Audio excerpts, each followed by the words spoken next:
One of the aforementioned steps in the publication process was to share results.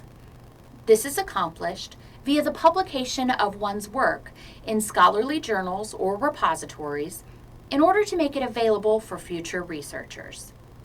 However, the actual process of submitting one's research and getting it successfully published can be complicated and requires further explanation.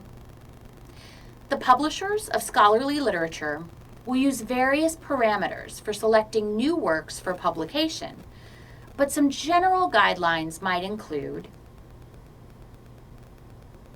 has the research been carried out with no flaws in original design or methodology?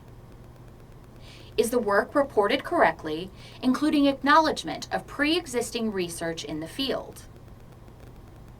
Are the results interpreted correctly? Were additional interpretations overlooked or ignored? Are the results too preliminary or speculative? In other words, is the field ready for this article in that it is appropriately revelatory without pushing beyond the boundaries of what the data supports? If you or a student whom you are assisting with ongoing research wants to attempt to have scholarly work publish, keep these editorial guidelines in mind as you edit the work. Seeking assistance from a librarian or faculty member can assist with the practical steps of identifying an appropriate publication for your work and following submission guidelines in order to get the work considered.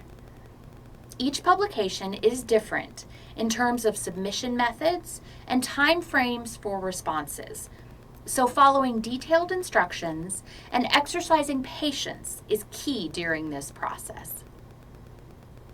Finally, keep in mind that while as students, much of your own research is pulled from published scholarly articles, digital repositories are another excellent source for your data, or to preserve and share your own data analysis work.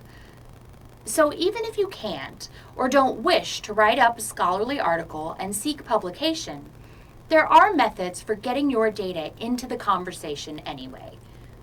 At TAMUG, we host a digital repository that collects, records, and provides access to the research and scholarship of our university. If you would like your research and data included in this repository to help guide future researchers, you can pursue that with the sponsorship of a faculty member and likely have faster and more satisfying success than with the arduous process of traditional scholarly publishing.